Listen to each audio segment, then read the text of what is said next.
I'm Nicole Shanahan, Bobby Kennedy's running mate.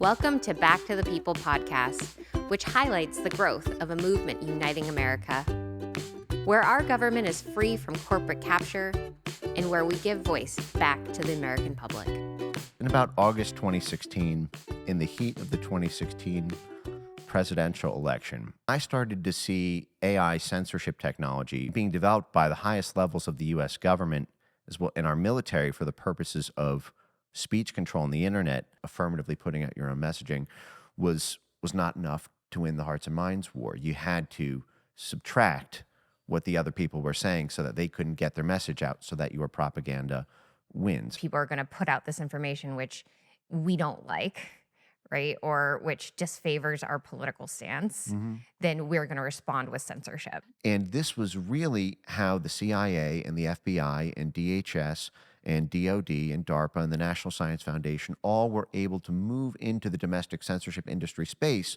All of those same players who are tapped to do our democracy work abroad, who are tapped to bring democracy to foreign autocracies, were all weaponized to be able to destroy free speech online. And that mis, dis, and malinformation are inherently destabilizing to democracies. And so the fire is coming from inside the house. And when censorship as a need to protect democracy became accepted, what it allows you to do is destroy the will of the people and allow almost Kabbalistic enclave of institutions to approximate an autocracy. Say any social media narrative that challenges this consensus of institutions is a threat to democracy.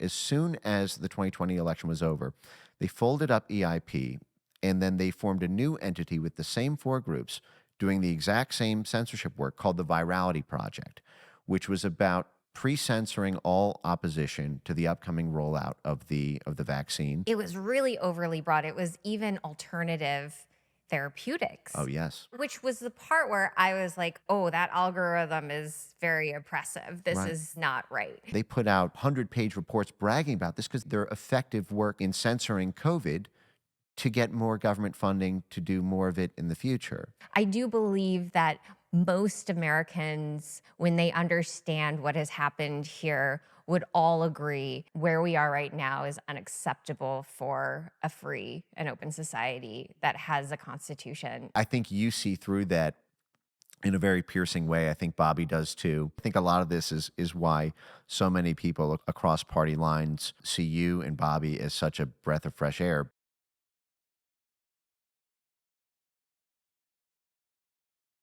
Mike, thank you so much for taking the time and sitting down with me today. Thank you for hosting me. Mike, how do you describe what it is you do?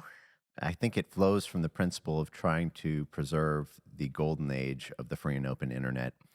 And from there, there's a lot of angles that are necessary to do that. We have to protect it at the investigative level through doing research on what the threats to free speech are around the censorship and the censorship industry. There's regulatory solutions. Those need to be crafted and advocated for. There's interconnectivity that has to be formed with our allies in government and in the private sector and in the civil society space and in the media.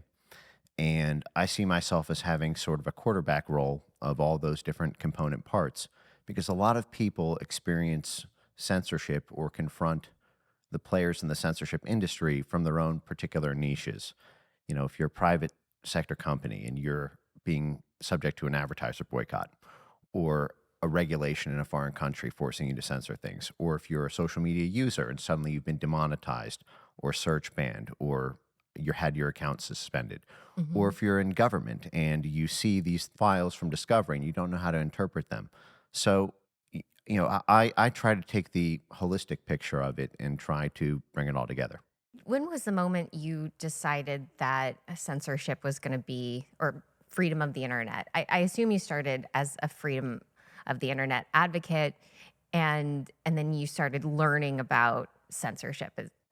That's my understanding of your journey. Yeah, the internet has always been a big part of my life and my family's life.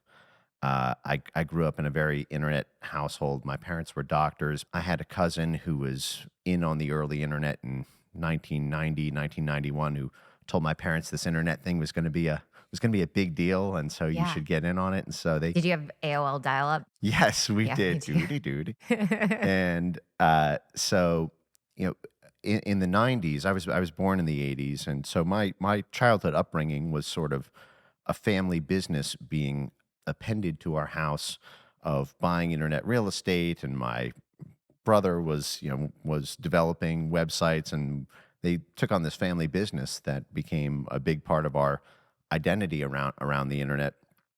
And I had always been a writer and always been, passionate about publishing things. And I would peg the moment that I my life changed in terms of knowing the threat to freedom on the internet um, was going to be sort of my mission was in about August 2016, in the heat of the 2016 presidential election. And at the time, I wasn't even really sure what my own politics were. I'd never really known, politics were not a huge part of my life. I was sort of witnessing the 2016 election cycle as a sort of outside spectator eating popcorn at just how weird and funny it was, frankly, to Mhm. have everything that was happening at that time. And I was living in New York and I was a corporate lawyer. But I came across a series of white papers on the use of artificial intelligence to censor the internet. And it grabbed me by the throat, by the soul, and it just took me into this kind of crazy cinematic universe. I felt like I was experiencing a a replay of my childhood. I sort of came of age also playing chess at the time when chess engines overtook humans. Mhm. And, at a time we were using chess analysis engines to be able to analyze games, when I was a kid, and these engines could beat your teacher in chess. And yet your teachers were sort of telling you, well, they'll never be Gary Kasparov. And it was so evident at the time that there would be no escape from this AI domination age of chess. And anybody who thought that they could wish their way out of this simply by trusting the purity of the human spirit to overcome the machine, we don't feel that way about having a race against a Boeing 747 or something, right? You simply can't compete with that. It's faster than you. And when I started to see AI censorship technology being developed and being developed by the highest levels of the US government as well in our military for the purposes of speech control on the internet, and then I would go into What these. what white paper was that? Do you Oh remember? gosh, there were a bunch of these. They're available on DARPA because these started in 2014. These programs, I mean, it goes back a little bit before that. They were machine learning AI algorithms that would aggregate, It was like big. sentiment Yeah, analysis, it was right? sentiment analysis. The technical term for it is natural language processing, NLP.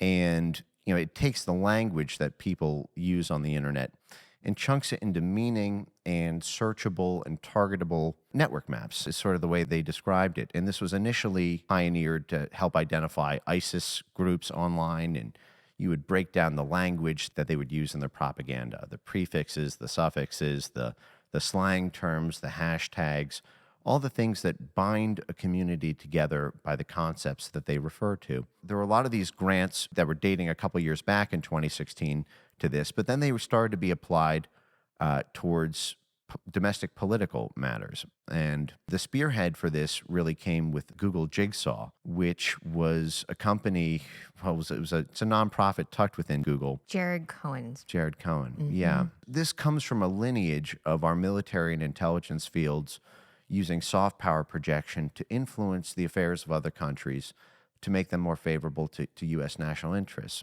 And, there's a long pedigree of these things having, the being seen as a wonderful thing because that's how we have cheap gas. That's how we have export markets for all our goods and services.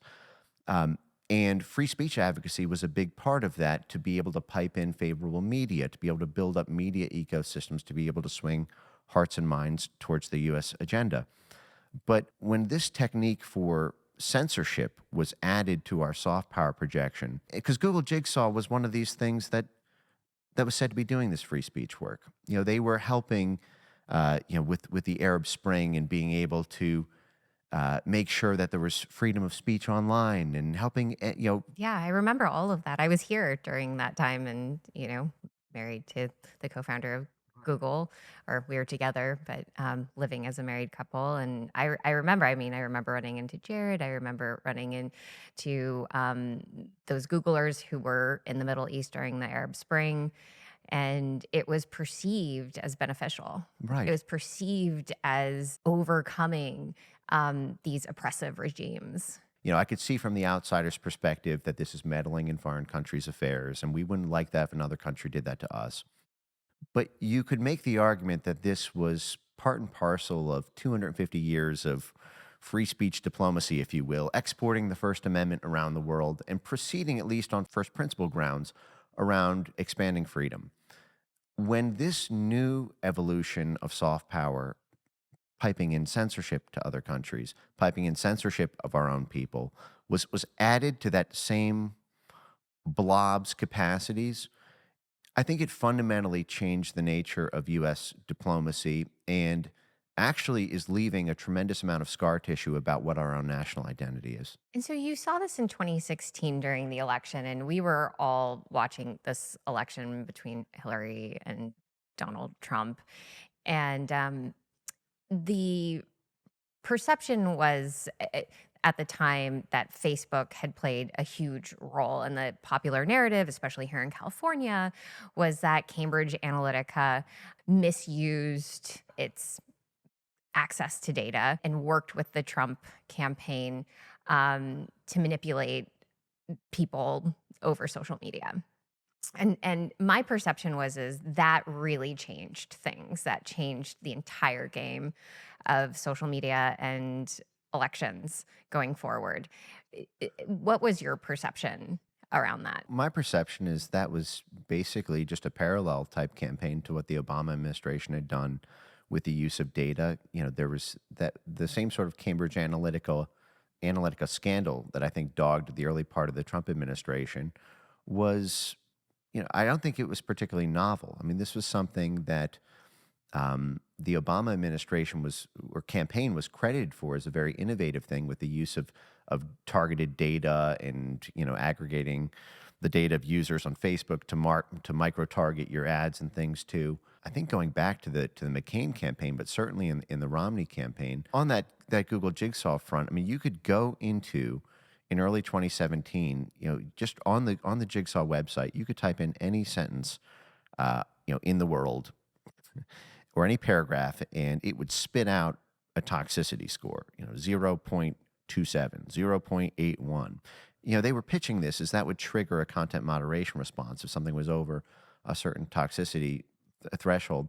And I see things like Cambridge Analytica as being a very different issue than censorship, because it's one thing to be able to target your ads or target your messaging or aggregate a demographic that you want to win hearts and minds to.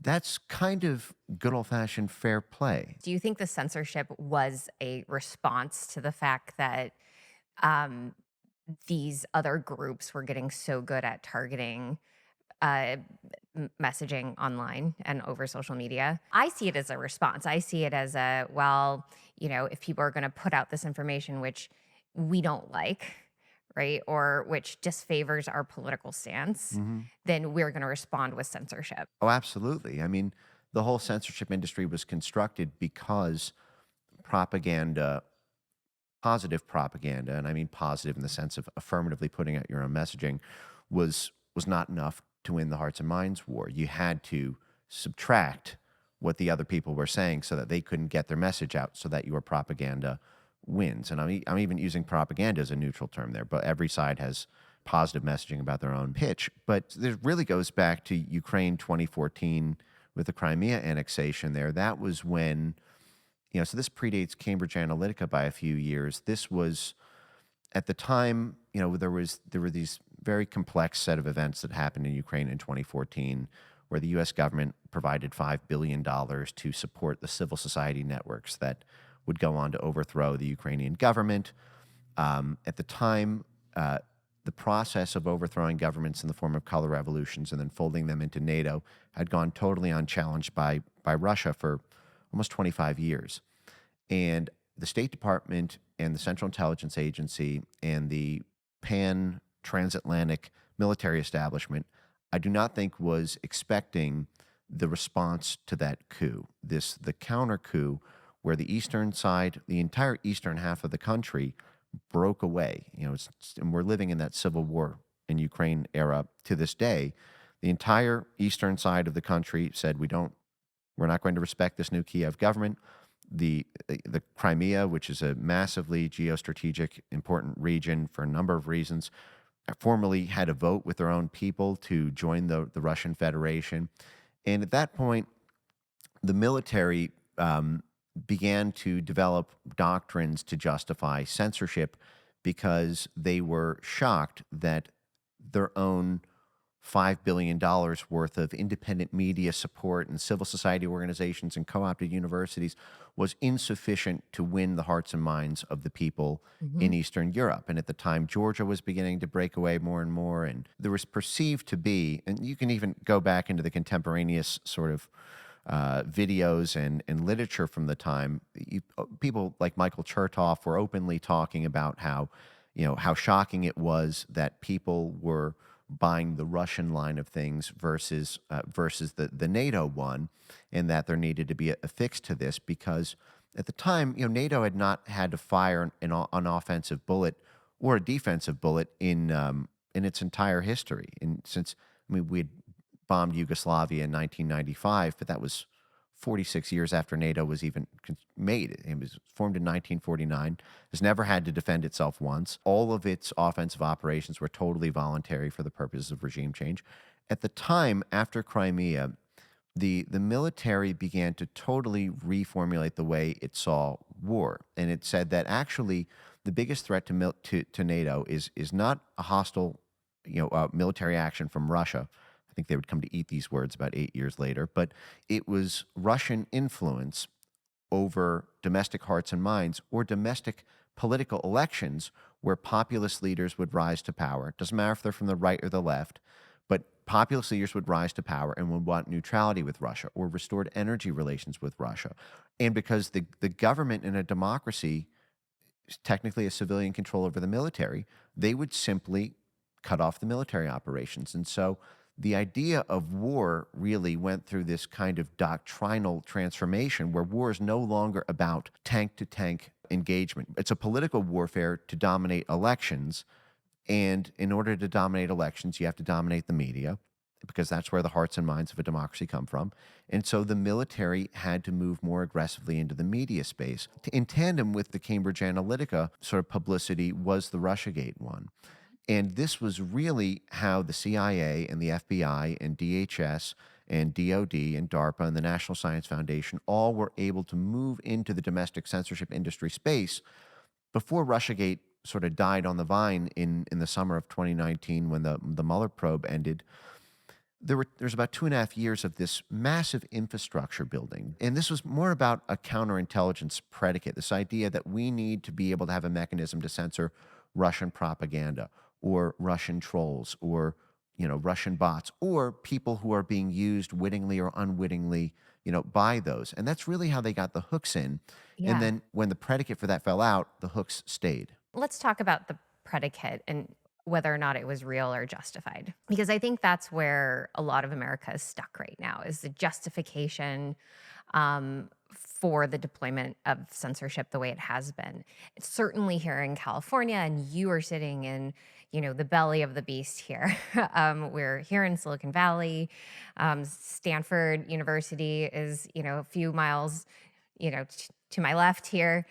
I've been living here for over 10 years. I'm a product of Silicon Valley in many ways. The common belief system here is that there was enough predicate to justify this, that there was Russian influence in the 2016 election, that there is this risk of our internet being overtaken by our enemies. And therefore, this policing of that activity is really important, even if it means policing Americans. Yeah, well, I think that's where things were a couple years ago. And I will address that, but let me sort of work backwards Sure. because what's really instructive is what happened when Russiagate died. What did those same thought leaders at the forefront of advocating the necessity of a censorship infrastructure coordinated by high-level government agencies to be able to do this. When Russiagate died, they all moved to saying, well, you don't need a Russian predicate for this anyway, because actually the biggest threat is not so much the Russians, it's the threat to democracy itself. And that mis, dis, and malinformation are inherently destabilizing to democracies. And so the fire is coming from inside the house.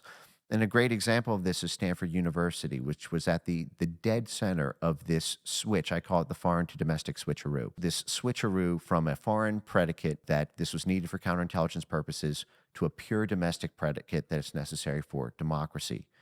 It's worth noting as an aside that democracy is also the watchword that we use for regime change operations when we are trying to control foreign elections or overthrow a ruling regime in order to bring democracy to them. So there is a kind of dark tint to the use of democracy as a sort of domestic vehicle for controlling speech online. It seems a little hypocritical when you really frame it that way, that you would somehow manipulate all of the mechanisms of democracy to somehow save democracy, but that manipulation comes from a very specific position.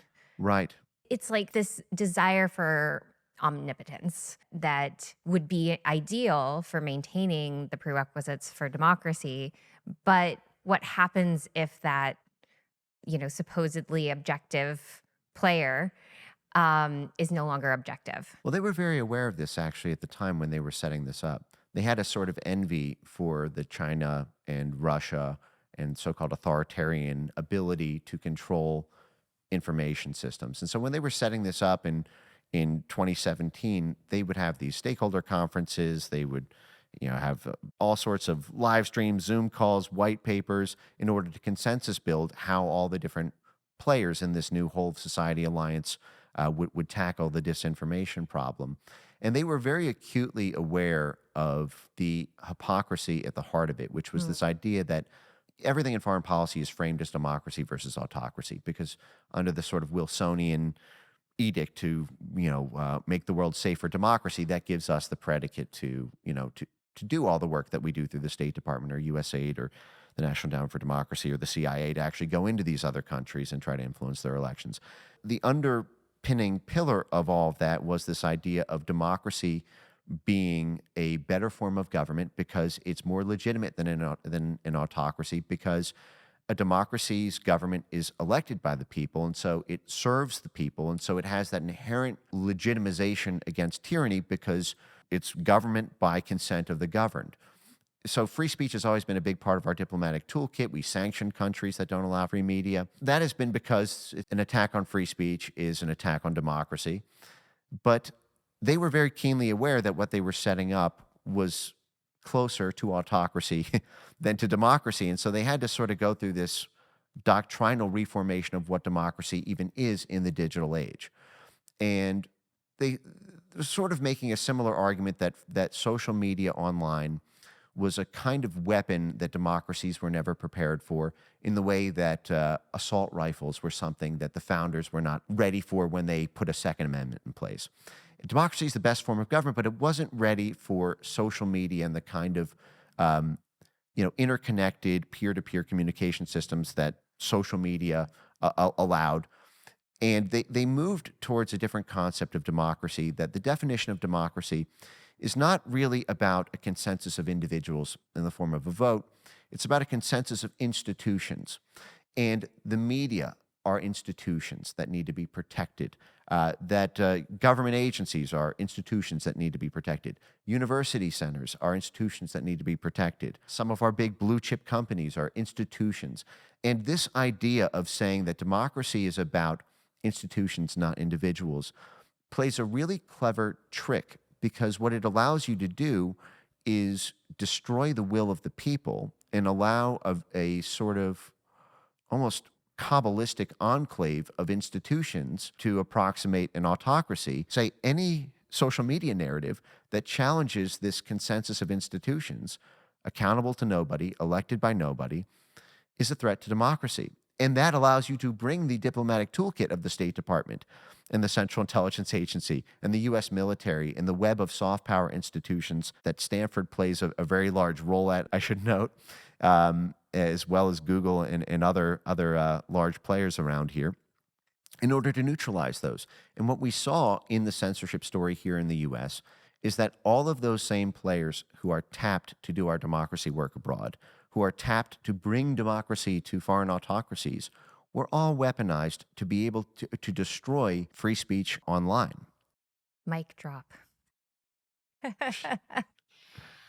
I've been here watching some of this unfold, and it was actually hard for me to believe the degree of censorship that occurred during the pandemic.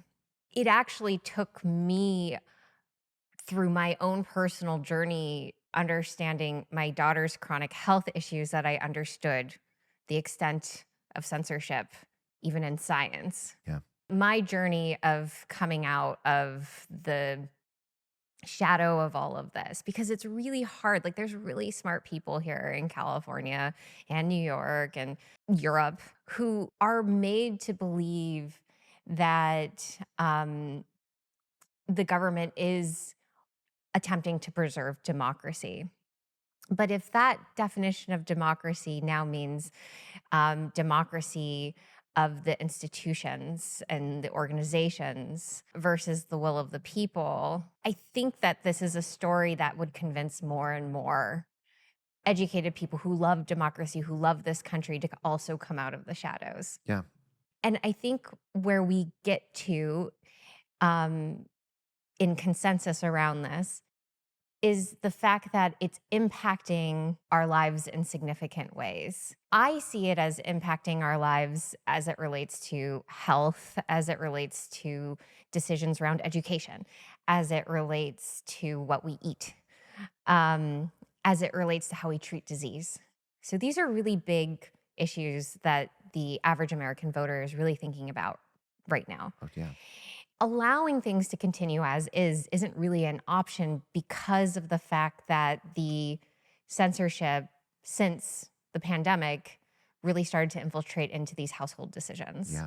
What have you seen there? What are kind of the biggest examples on how this whole structure was deployed during the pandemic? You had the pandemic breakout, as the story goes, in December 2019, and then it sort of ruled the election year of 2020. And we were just talking about the sort of censorship architecture's development in 2017, and the sort of counterintelligence predicate to set that up under Russia. And I'd sort of started to mention how it was instructive to look at how that predicate was maintained after Russiagate fell apart. And I mentioned the role of Stanford University, and the actual head of Stanford University's censorship center, which is called the Stanford Internet Observatory, made a pitch to the censorship division of DHS, which is called CISA, in 2020, saying, we've been doing this all wrong. We've been focusing 80% of our censorship efforts on foreign threats and 20% on domestic. We need to flip that so that we're focused on 80% censorship of Americans and only 20% abroad. This is the head of the Stanford Internet Observatory, Alex Stamos. And it's instructive because Alex Stamos and his Stanford gang would go on to play a very key role in the censorship of the 2020 election. You could not challenge anything that delegitimized election processes or outcomes. In the 5 months ahead of the election, they had 22 million tweets that by their own math, they classified as being misinformation. And then they bragged about using government pressure with their connections, both in Congress and through DHS, to get the companies to pass these new terms of service policies to prohibit any sort of delegitimization of mail-in ballots, which really killed the ability to have a political process to not use them, because everybody online was getting their lives destroyed because you lose your Facebook account, you lose your wedding photos and your baby photos. You can't talk to grandma. Well, in the 2020 election, mail-in ballots were the only option for most people because you were still required to stay at home. Right. There were other accommodations that may have been politically possible if there was the ability to actually talk about them, in the same way that the ability to talk about opposition to vaccine mandates was the only reason that Ohio, passed a law forbidding them as mandates in U.S. colleges, even though most of the other states allowed them. But that same group that Alex Stamos and Stanford would form in 2020, called the Election Integrity Partnership, which comprised Stanford, the University of Washington, which is sort of the Bill Gates University. His family lineage there goes back 3 generations, and it works tightly with the some of the military establishment up in the Puget Sound. And then the third institution there was Graphica, who came out of the Pentagon's Psychological Operations Research Center, called the Minerva Initiative. They've also worked closely with the CIA for about 10 years. And then you have the Atlantic Council was the fourth member of the Election Integrity Partnership. They get annual funding from the Pentagon, the State Department, CIA cutouts like the National Endowment for Democracy. They have 7 CIA directors on their board. So this hodgepodge of government-funded and intelligence interlaced groups formed this censorship backbone for the 2020 election. They called it the Election Integrity Partnership. As soon as the 2020 election was over, they folded up EIP, and then they formed a new entity with the same 4 groups doing the exact same censorship work called the Virality Project, which was about pre-censoring all opposition to the upcoming rollout of the vaccine. They again did this scanning and banning work using AI to get millions of posts throttled. They worked closely with the White House and other government actors. They used their clout as having massive connections to the military, the intelligence community, to be able to cram down pressure on Twitter, as it was at the time, on Facebook, on YouTube, on TikTok. They put out 100-page reports bragging about this because their effective work in censoring COVID to get more government funding to do more of it in the future. And a lot of this runs through the National Science Foundation, which also was a big part of the origin story of Google. Sergey Brin was, he came to Stanford on a National Science Foundation fellowship in 1995. His work to actually form Google was on a DARPA grant for the... I've spent a lot of time at, it's actually called Gates, the building where the computer science department is housed, which is ironic how it's all kind of connected. But I've spent a lot of time in that building as a Codex fellow. I go between the law school and the computer science department when I was residented. Now I'm, more distance from the day to day. But a lot of these kids are getting NSF grants and DARPA grants. In fact, I would say amongst the postdocs, it's definitely more than half get some form of NSF grant. NSF provides more than 90% of all federal funding for computer science. I don't want to single out my ex-husband here, but I just want to make it very clear that this is common. And they do all kinds of grants from, finding the finest students or professors or different research groups and centers can apply directly for grants for their work.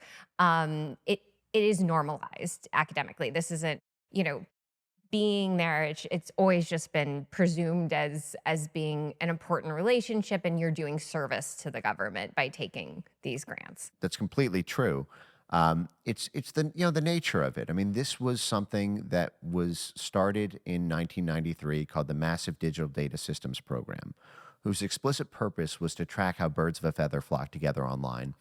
And it was an NSF grant run through a DARPA joint CIA NSA program, which was designed to try to have these sort of flock queries for how people around the world were using the internet, to create essentially a kind of political radar system, a kind of heat map of how foreign political movements and foreign potentially terrorist actors were using search queries on the internet to be able to target what's trending in that country. What are these groups doing? And I think that Sergey's advisor at the time was also working at MITRE. National Science Foundation is a really, really interesting place because under its founding, it was explicitly mandated to have this 15% threshold set aside for military-related work. It was created in the heat of what Eisenhower would later describe as the military-industrial complex, which he himself kind of set up in the 1950s by merging the military with academia,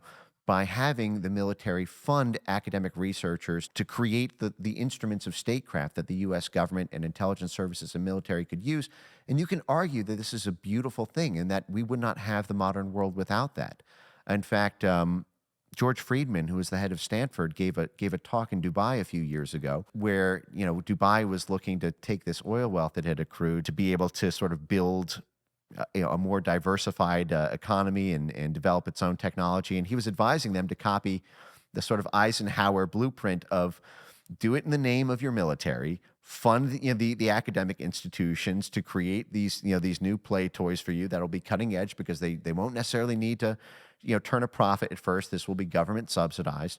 A lot of people look at the origin story of American technology and they think of it as a private sector story. They think of it as the genius of people, entrepreneurs pulling themselves up by their bootstraps, as many have. The Wright brothers with the planes and whatnot. But we would not have cell phones, without this relationship that you're talking about. We would not have GPS. Our entire space program comes out of these Right. relationships. And all these things that we use for our own commercial use and the beautiful things that give us the standard of living that we have come from this kind of relationship that's sort of dual use. The military sees a perceived need, the State Department or an intelligence service sees a need.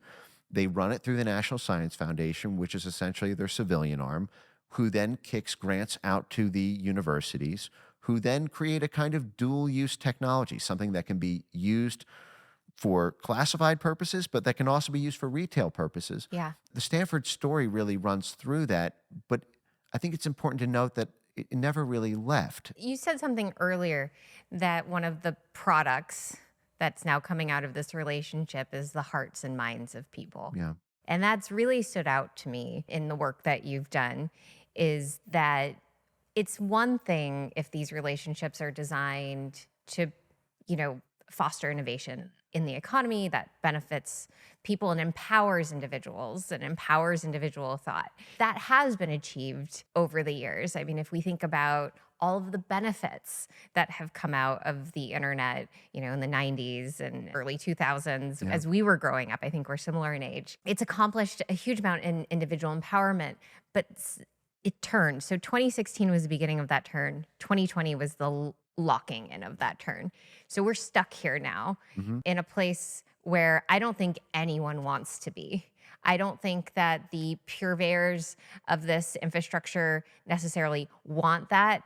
And I think there's bad actors. Don't get me wrong. There are definitely bad actors that are taking advantage of where we are right now. But I do believe that most Americans, when they understand what has happened here, would all agree that has been an overreach of this relationship. Yeah, I think that's true. But what you have is a sort of financial incentive by a small group of people whose careers are subsidized in order to do this censorship work, who perceive that their political prospects are tied to it.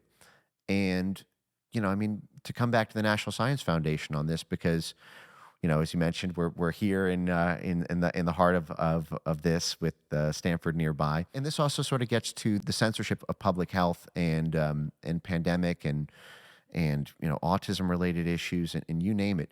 The number one threat to that, as I see it right now at the government level, is the National Science Foundation. It's even more so than the CIA or the DoD directly or the State Department or DHS or FBI, because the National Science Foundation did a very nasty thing beginning in January 2021, although it goes back a little bit before that, which is they began to create formal programs for censoring the internet in the name of democracy that are the single largest funder of all censorship work in the entire censorship industry. It's over $100 million in government grants that the National Science Foundation has given just to censorship mercenary firms and censorship labs within university centers in order to do this work, because you need tens of And they thousands don't of call people. themselves censorship centers. They call themselves like integrity centers, That's wow, right? yes, that's a deep cut. The integrity is one of these watchwords that runs through all of this. They'll put it under a general field of something like disinformation studies, but one of the amazing things about disinformation studies is that it has led to a kind of financial and doctrinal renaissance in the social sciences. There are a lot of folks in the social sciences who have a kind of envy about the hard sciences. A lot of people in psychology or sociology or anthropology or ethnographic studies or communications, they have a kind of envy that they're not real scientists because they're not physicists, they're not chemists, they're not computer scientists. There's nothing really accountable to their work. They're sort of theorizing, and they get government grants that have this kind of political bent to them, where they're almost like McKinsey consultants, where they're sort of brought in to validate, give a kind of cover for something management wants to do anyway. But disinformation studies became so locked in so fast and so heralded because it allowed this unification of the social sciences with the computer sciences, with physics departments. One of the things that I remember going into the White House budget office and banging on the door and talking about all these grants that were being funded by U.S. taxpayers to censor themselves. And, I would say that these are censorship grants. They say, Benz, we ran the searches. There's no grants for censorship. They don't call them censorship. Yeah. They'll call them computational data science. They'll call them, computational linguistics. The communications departments. Informatics. Yeah, informatics. The physics departments will have it because they'll have an AI component. Yeah. The schools of engineering will have The it. schools of engineering will have it. Every single one of those specialties can bring its own levers to bear on the cultivation of the ultimate end goal, which is a sort of machine readable AI script that can then be plugged into an algorithm to nuke a particular misinformation community from orbit. I was on a podcast with Danica Patrick recently talking about AI, and I was like, oh, it's already here. I was like, that's what they're using.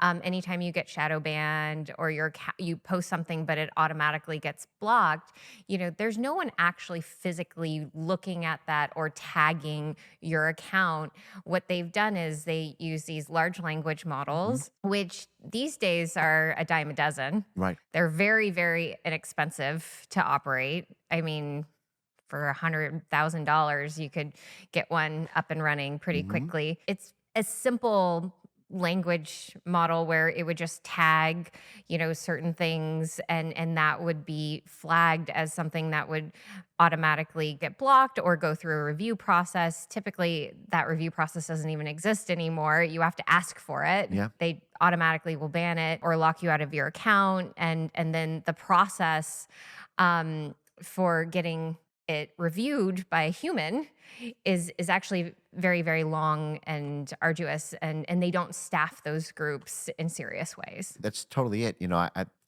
always say the same thing. It's not some hypothetical future threat. We've been living in the AI censorship era for about 8 years now. And in fact, it's become mandated by law when Germany passed the NetzDG law in November 2017.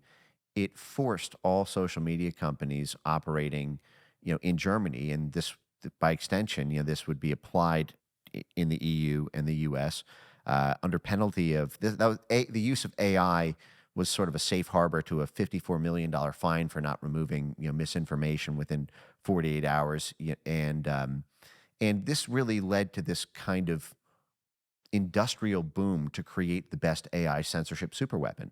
As I mentioned, a lot of this sort of came on the market as in a retail way when Google Jigsaw created Perspective.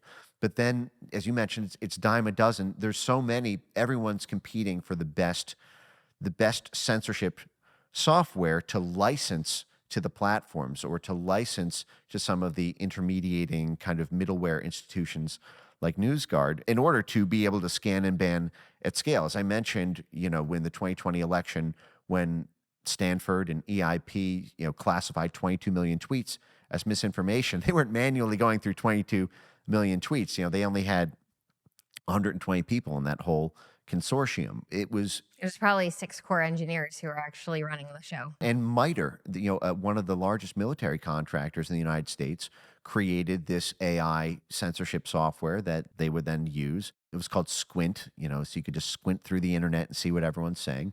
And what's really interesting is at the same time that Squint was created by MITRE to create the ability to scan and ban millions of posts about the 2020 election, they were also creating that same technique and that same software, but applying it to vaccine misinformation communities and COVID origins misinformation communities. And they were advertising them both as They were very overly broad if you look at actually the extent of what the algorithm was trained to take down, it was really overly broad. It was even alternative Oh, therapeutics, yes. which was the part where I was like, oh, that algorithm is very oppressive. This Right. is not right. It's one thing to say, well, that's misinformation about the vaccine and how the vaccine works. Okay, that's already a little bit, but I get it. If you really believe in the efficacy of the vaccine, and you really believe if people don't get this, a lot of people are going to die. I understand that piece. But alternative therapeutics, there's no part of me that can find intellectually any justification for that. It seems fairly evident, at least in retrospect, that this campaign to take down alternative therapeutics was part and parcel of getting the emergency use authorization for the vaccines and trying to increase the perceived need that you needed the vaccine because there was no effective alternative therapeutic, and the political justification for the mandates and lockdowns and all that rode sort of on the necessity of a vaccine coming to save the day that was totally safe, nothing wrong with it, nothing wrong with the testing, no issues about the origins of the thing itself, no possible alternative. This is the only solution because that's how you justify the extraordinary actions that were taken. And another thing I come back to on the censorship story is it's stunning to look back at how the same actors involved in the censorship of COVID were connected to the same actors who were in the events of the COVID outbreak. I've read both of Robert's books on the real Anthony Fauci and the Wuhan cover up, and players from the military, players from the State Department, players from the Central Intelligence Agency, lace through the gain of function story and through the COVID story in completely inextricable ways. I mean, from the $53 million in U.S. aid funding to the Wuhan lab to the military sort of oversight and administration of warp speed, and the censorship story of COVID comes from those same folks. I mentioned Graphica, for example, which played this big role in the censorship of both the 2020 election and the Virality Project, the censorship of everything that you mentioned around alternative therapeutics or vaccine opposition. They descended on censorship of COVID origins in January 2020, less than a month after the actual outbreak in Wuhan itself, working in tandem with NATO's Center of Excellence for Strategic Communications, which was the censorship cell that NATO created after Crimea. This was a group, Graphica, which came directly from the Minerva Initiative within the Pentagon, which is a controversial psychological warfare research center. This is the Pentagon PSYOPs unit directly mapping all communities online in the United States, in Great Britain, in Italy, all across NATO to create these AI inclusive narrative maps of all the nodes and links in It's a every giant country. knowledge graph. Yes, a giant knowledge graph of everybody in the free world who was expressing skepticism about a zoonotic origin of an outbreak that hadn't even been named yet. It was still called the coronavirus. And by the way, in their own documents, they said they started their work in December 2016, which is just 4 days after the outbreak in Wuhan. And when I published something on this, they responded and said, no, there was a 30-day look back. We made a mistake when we put that report out. We actually started the work in January 2020. Well, that's still just a month, if you believe them. If you don't, it was the same week. You had the Pentagon Psychological Operations Center descending on it. You had Avril Haines, the deputy director of the CIA, who's now the boss of bosses over the CIA. She's the director of national intelligence.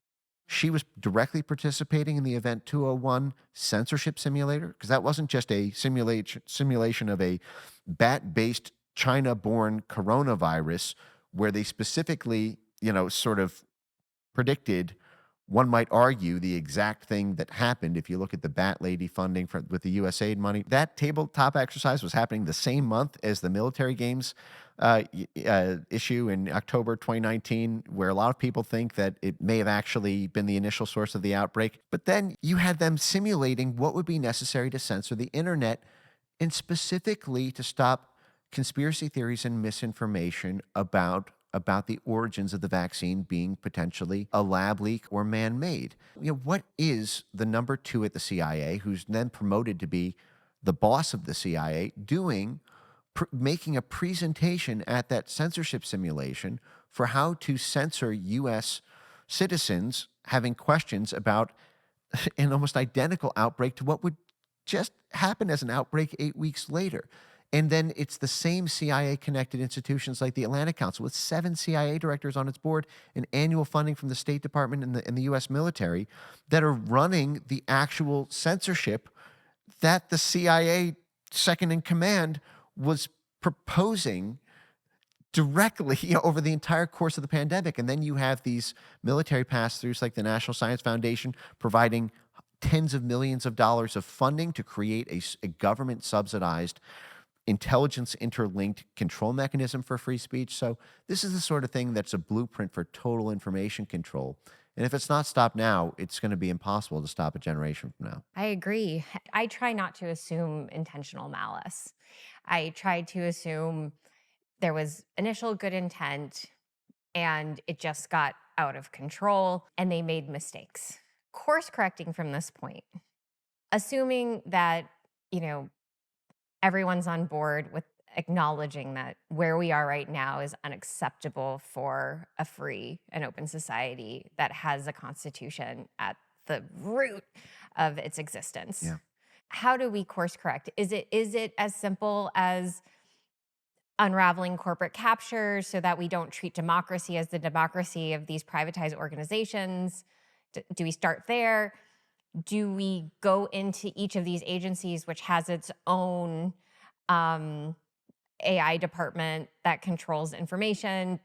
Do we go in and eliminate those from operation? Do we legislate those out of existence? Do we define through legislation what freedom of speech of the internet looks like? Do we have a massive bill that states, for example, government propaganda should be labeled as government propaganda, that the accounts that are created by these organizations that are government funded, that they be labeled as having received government funding?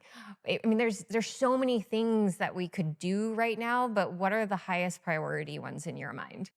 First of all, I totally agree with how you sort of set that up by talking about best intentions, because I think when this was being set up, a lot of the people who are the main participants in this censorship industry at the thought leadership level had a lot of hesitations about what they were creating and sort of knew that they were toeing over each line before they put their full foot over it. And then there was a constantly evolving set of terminology, of linguistic framing, of sort of conceptual innovations in order to create a new moral fabric each time that only took you one step over that edge. And it eventually culminated in what they call the whole of society counter misinformation model. But starting from that framework that they created and settled on over the course of a couple of years, they sort of started talking about this whole society concept in 2017, and it became completely saturating and ubiquitous by 2019, and we're now living in this whole of society era. And that basically means in the counter misinformation, it's not counter, right? They don't mean counter speech. They mean just censoring. They came together because simply countering it wasn't enough, but they don't want to call it censoring because that would get them defunded. Like the Disinformation Governance Board, when they said what they were actually doing, suddenly all the political legitimacy fell away. So that's why they use these very creative sets of jargon words. But this whole society concept is this idea that all of these players in the censorship space are interconnected. The government institutions, the private sector institutions, the civil society institutions, the media institutions, all act as one, and they all have their role to play. They all have levers they can pull that exert pressure or move the ball forward in terms of achieving a censorship outcome. And in terms of solutions, that whole society framework that they put together provides the roadmap for how to roll it back. And part of this requires a political coalition, a cultural coalition, and an awareness coalition to be able to actually have people understand this in order to support the moves to scale this back. But each of those is playing its part. I think the government role in it is is particularly salient because we have a First Amendment in this country. And by law, the government is not allowed to do this, or at least that's the way the First Amendment had always been seen. And where are our remedies? Well, we may find out the answer to that one fairly soon because probably the biggest free speech case in American history in terms of its implications is currently being deliberated on at the preliminary level by the Supreme Court. And that will determine whether a fair amount of what has been done over the past 8 years is a violation of the First Amendment. There was a kind of grand slam trial court ruling on July 4th last year. The appellate court upheld most of it, but carved out a fair amount. And what the Supreme Court says is going to set the state of play and will likely force some amount of restructuring of some of the things that the government's currently doing. As I mentioned, I always refer to it as the censorship industry because it's one thing to sort of note that censorship happens, and it's true that it is a censorship industrial complex. There is a complex, but the heart of it and what makes it run, what makes it operational, is the fact that it is a business. In order to run this censorship mechanism, you need hundreds of thousands of people across NATO to make their full-time job censoring the internet, whether that's from the AI side, whether that's from the content moderator, the platform side, whether that's from the sort of regulatory and policy advisory side, whether that's on the government side. It's tens of thousands of people, and it's a completely artificial industry. It is almost totally subsidized by the U.S. government and other NATO governments like the UK. Now, there is outside foundation funding, but even those foundations work very closely with the U.S. government. As I mentioned, if you just got rid of two programs at the National Science Foundation, if you got rid of their security and cyberspace program, which is the main funding arm for most of this, and you got rid of their Convergence Accelerator Track F program, you've now gotten rid of $100 million of funds that go to pay for thousands of jobs. You don't want people's full-time careers to be hitched to the expanding pie of a censorship industry. These people should be building rocket ships or finding the cure for cancer. As people specialize on this more and more, and they're doing it not even because the market demands it. This is, Google is not demanding, Facebook is not demanding, Twitter is not demanding, these things. These things are being advocated for by regulators, pushed by political activists, and created by government subsidies. And I think they get pigeonholed into actually acquiescing in many cases. Like their intention was not to be an arm of the government, and their intention was not to censor their users. In fact, it's bad for their business. Look at how much Meta is losing right now, day over day, and X is really like garnering unprecedented support. Yeah. What I see happening, and it really started in 2016 because so many Democrats blamed Facebook and Mark Zuckerberg personally Yeah. for allowing the platform to be used as it was and allowing Cambridge Analytica to be used as it was. Um, since 2016, I've seen these companies kind of recoil from their mission statements because of pressure from the government. And you have to understand, these companies are under a great deal of pressure by the government, the scrutiny. They get blamed for bullying, for suicides from bullying online. They get blamed for misinformation if it spreads like wildfire and it results in something like January 6th. They're under enormous scrutiny all the time by the government. And I find that the response that ends up happening is, well, okay, I guess we'll have to acquiesce to these other demands, and maybe that scrutiny will allow us to continue doing business. And then you have these boards at these companies, and these board members, some of them are former presidents of Stanford University. And so they're all part of this similar network that ends up coming very deeply entrenched and triangulated. Right. And it's hard to escape that. Right. Oh, totally. And I'm actually really curious for your insights on how to navigate that. As I see it, I don't want Donald Trump to have this power. I don't want Nikki Haley to have this power. This is not a Republican Democrat thing. Let's just say, Trump wins this election or Nikki Haley wins in 2028. Do Democrats want Or Bobby might win this or election. Bobby, Bobby Yeah. Kennedy? I don't We're want. we're starting to poll really well. No, and it's fantastic, Yeah. and it's one of these things where you don't want anybody to have the power to have essentially, a loaded gun of federal government pressure, picking all the winners and losers in the media space. You bankrupt media institutions when you pick the winners and losers this way, when you get them demonetized, when they don't have access to hearts and minds because they're kicked off Facebook. Well, everything you just said was totally validated just 2 weeks ago when the Jim Jordan Committee returned the subpoenas that they issued in March for Facebook, Amazon, and YouTube.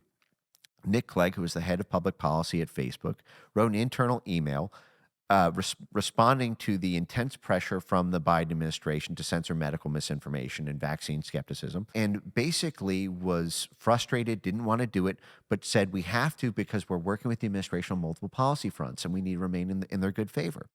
Amazon said the same thing when they had to take down something like 10,000, 5,000 to 10,000 different books and titles, whether that was banning from the site entirely or whether that was removing them from promotion or search or discovery. 5 to 10,000 different titles all across the medical space on Amazon. This is digital book burning, and they didn't want to do it either, but they said there was intense pressure from the Biden administration. Does anybody want a Republican president to be able to weaponize that apparatus God, or to be able no. to fund $100 million to conservative hubs to track down Democrats to censor them? Just as someone who's running for political office right now, the idea that I would come in to an organization that is quashing the spirit of the American individual and the individual right to self discovery, information, agency, and speech. I cannot reconcile that. So I don't understand how any of these leaders could reconcile that.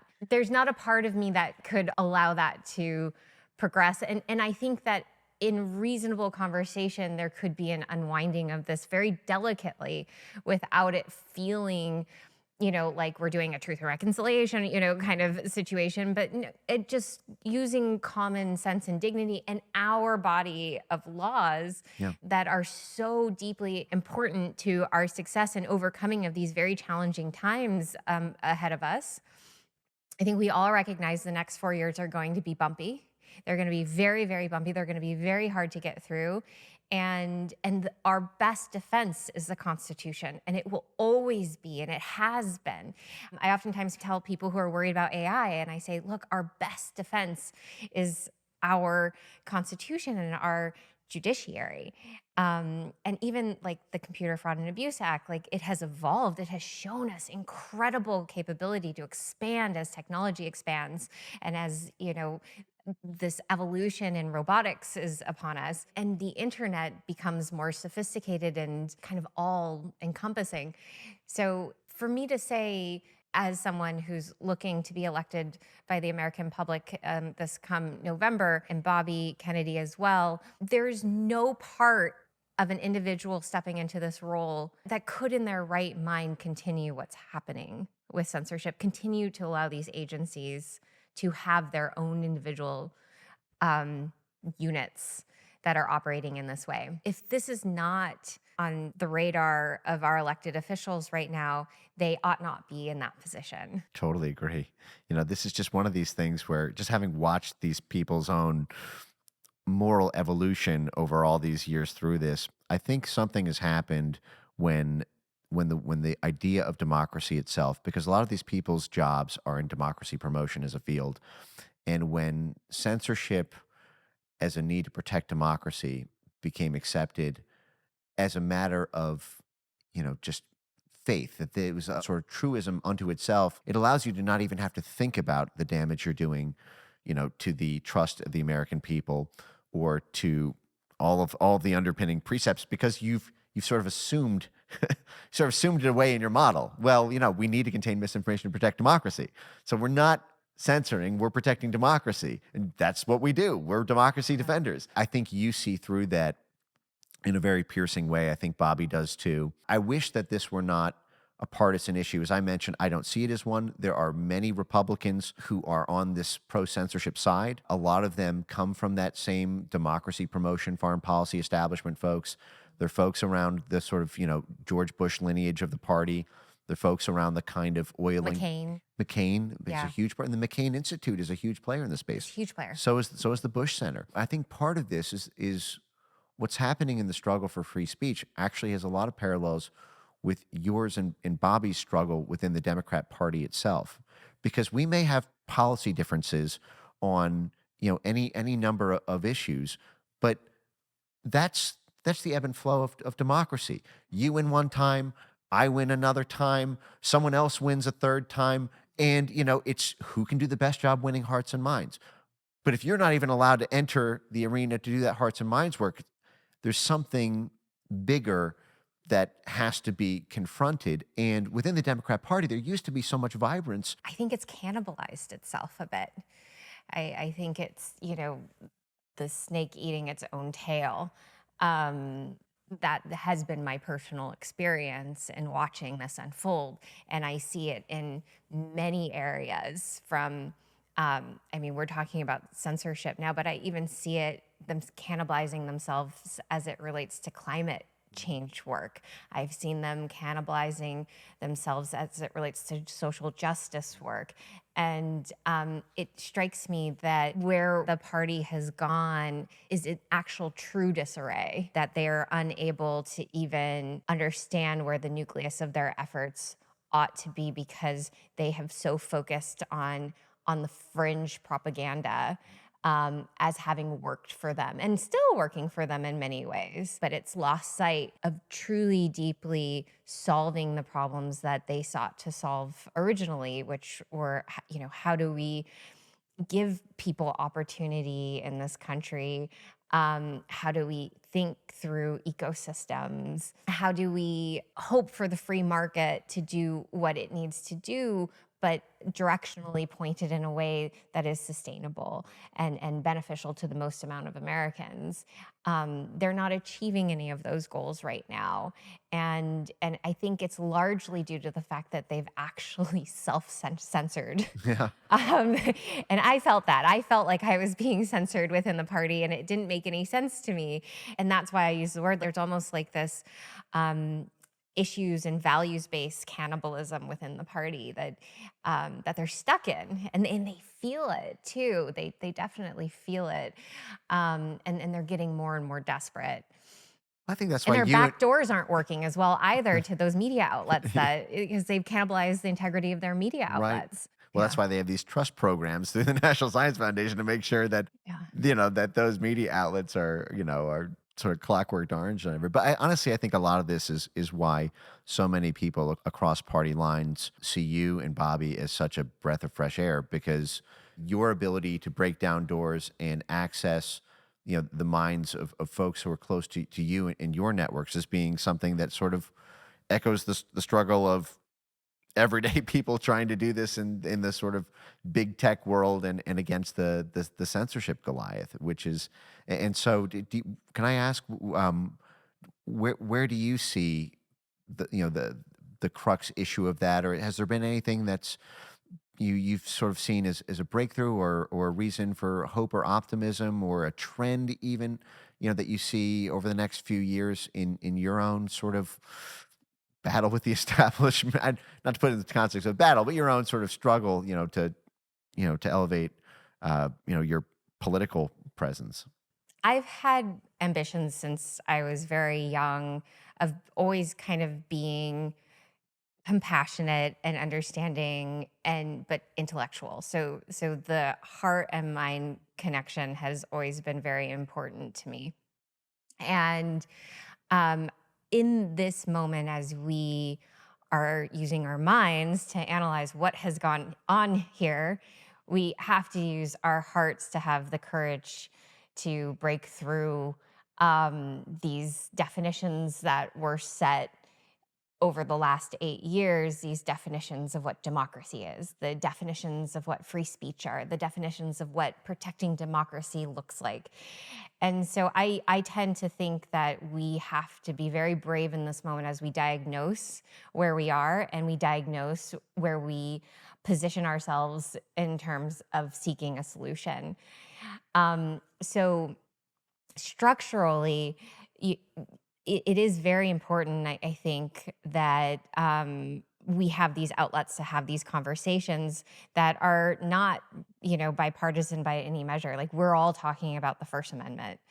And so, when we talk about the First Amendment, we're going to have to really understand who it was intended to give free speech to in our democracy. It wasn't meant to give the Citizens United version of free speech. It was meant to give free speech to the individual, to people from different religious beliefs, people who were seeking. A path of abundance for their family. And so I don't think that we're we're so far from it that it's irreconcilable that we can't somehow um, have the kind of leadership in office that could set the example for the agencies or unravel some of these agencies in meaningful ways. And as it relates to foreign policy, that's the part that I'm most concerned about right now is we're in a real pickle with BRICS, and Yeah. economically. And if you just look at what the markets are doing and you look at the trends with China divesting treasury bonds, and you see that, Russia's losing patience with this malarkey that's going on. And the fact that so many Americans aren't even willing to look at what Russia's like practical position is on a map and why like the Donbass makes sense for them to access Right. their port. These are very reasonable conversations to be having that I think if we lay the political groundwork, which this independence movement is laying the groundwork for, we have a safe place to have these very, very like practical discussions. I deeply believe that, there's an opportunity in this moment to bring people together to have those conversations. I mean, most Ukrainians in America don't want to see this war continuing as is, and they understand the geopolitics and the actual like geographic politics Hmm. of what's going on in Russia. From a philosophical standpoint, the strategy that this independence movement is pushing forward is really around extricating ourselves from the two-party system with this voice towards an originalist view of the Constitution. And then also thinking very dynamically about our economy as it relates to foreign policy. Yeah, you've really merged the sort of constitutionalist with a sort of modern progressivist sort of way. It's a really interesting fusion that you and Bobby are sort of advocating for. And I also like that you mentioned the sort of heart and mind connectivity. That's not just important at the policy formulation level to make sure that you're both smart but responsive to people's needs, but also in the sort of ambassadorship of actually advocating for change. So if you can pardon me coming back to Stanford one more time, this is one of these things where I will often give presentations, and the response, because the material will anger people so much, will be a sort of retribution, type, demand, and They're terrified of retribution right, well, right, and being called out and losing credibility and reputation. I mean, that is their biggest fear. right. There's a democracy program at Stanford with Francis Fukuyama, who sort of hits all the beats of a lot of the things that we've mentioned. Came from the State Department, involved with MITRE. A very similar network as the sort of Google origins story, except more on the diplomacy side. It's sort of adjacent to the Stanford Cyber Policy Center and the Stanford Internet Observatory, and they do a lot of joint meetings with the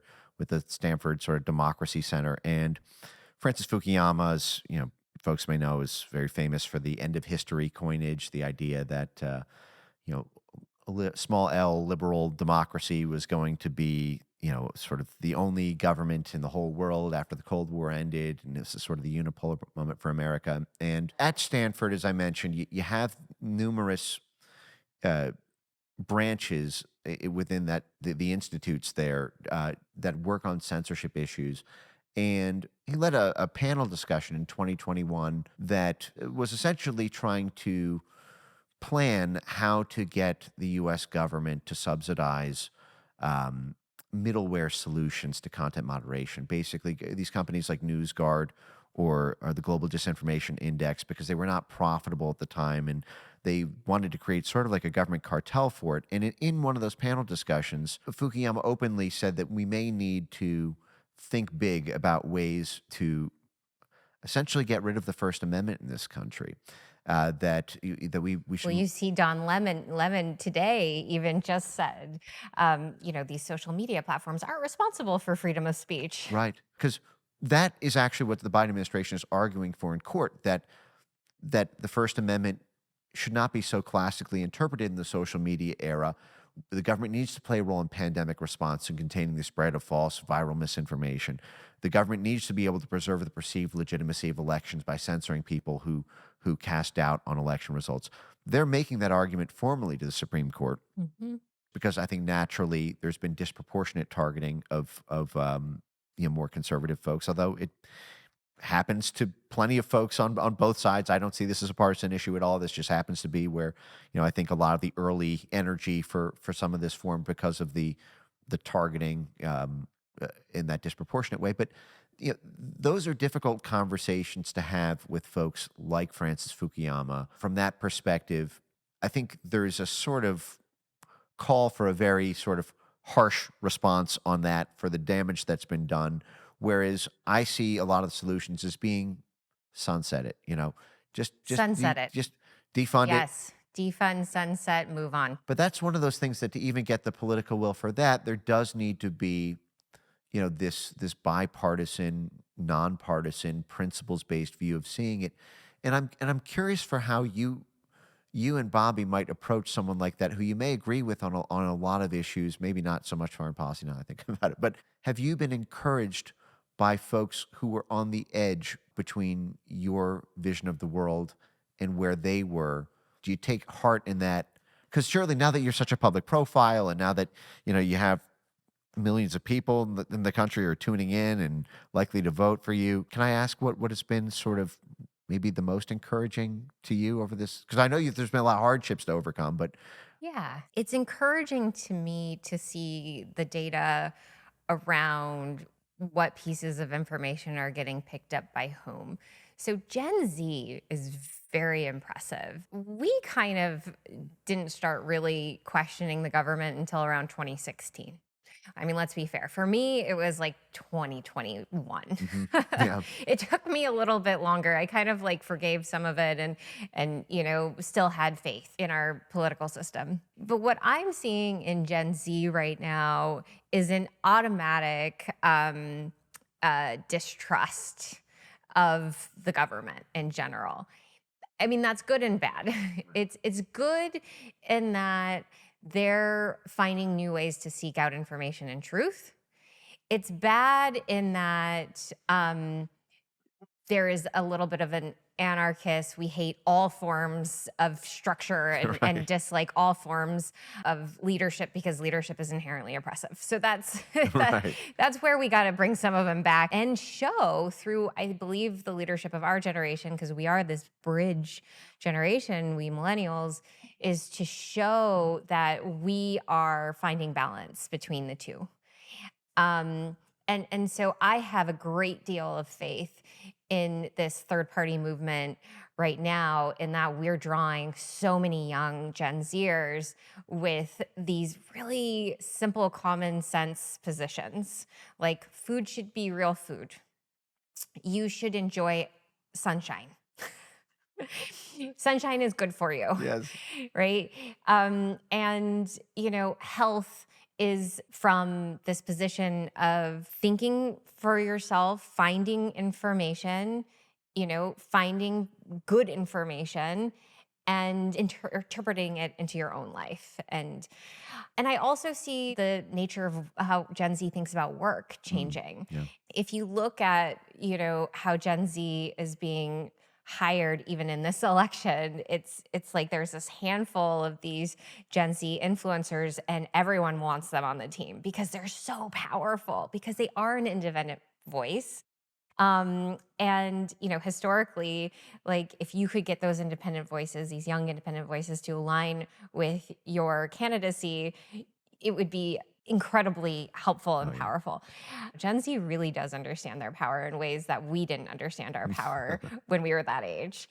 And we just kind of looked at it passively. But I Well, see we didn't have Facebook until, our late teens, college. 20s. College, yeah. Yeah, my college was one of like the first 30. Yeah, that's exactly right. But that was a total power game changer. But you're right. They grew up with it. So when they're 11, they see the coolest kid in class probably has the most Instagram followers, the biggest, most TikTok followers. And so they, Yes.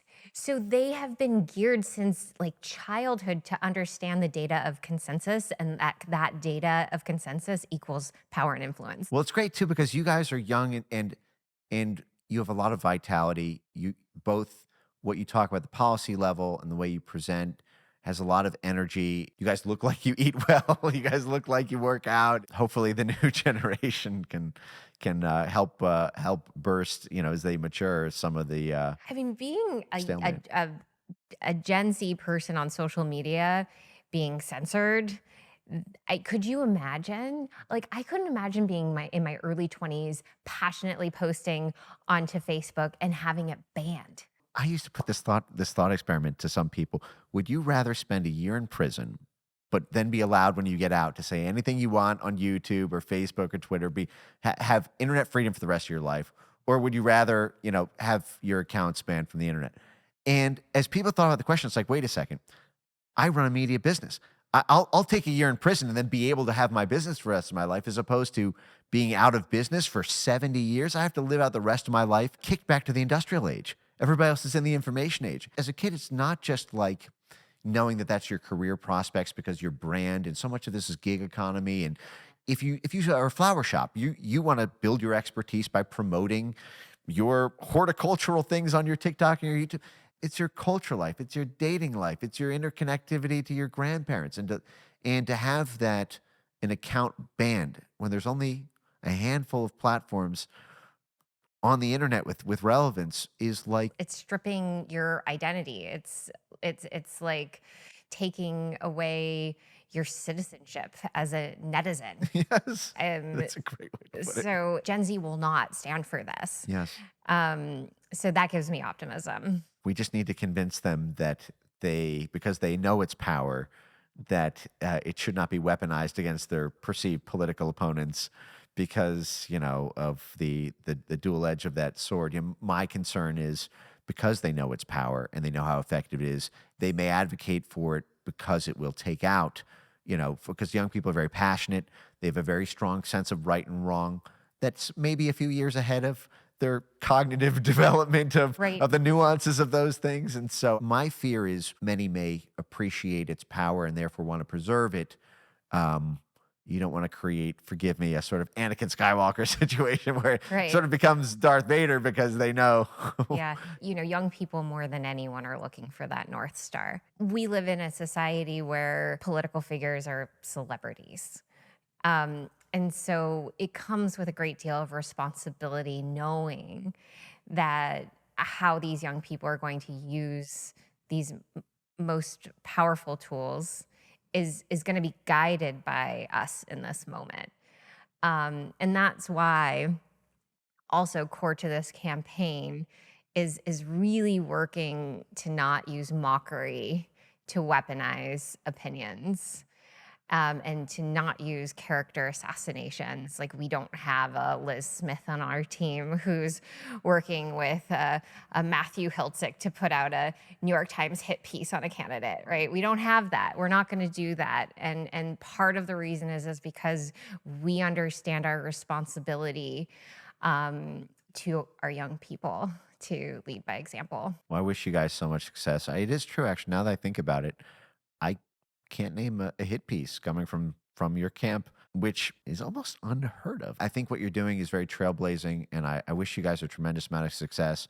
And you're going against the heart of the thing, and doing it in style. So Thank you very much. Well, thank you for all of the work you have done. It's really been transformative to watch you blaze a path here right now at a time when it is most needed. So keep going. Thank you very much. many years left in this, and I appreciate your leadership on this issue in particular. You guys really are sort of best in class in this, and I think millions of people are very, very grateful.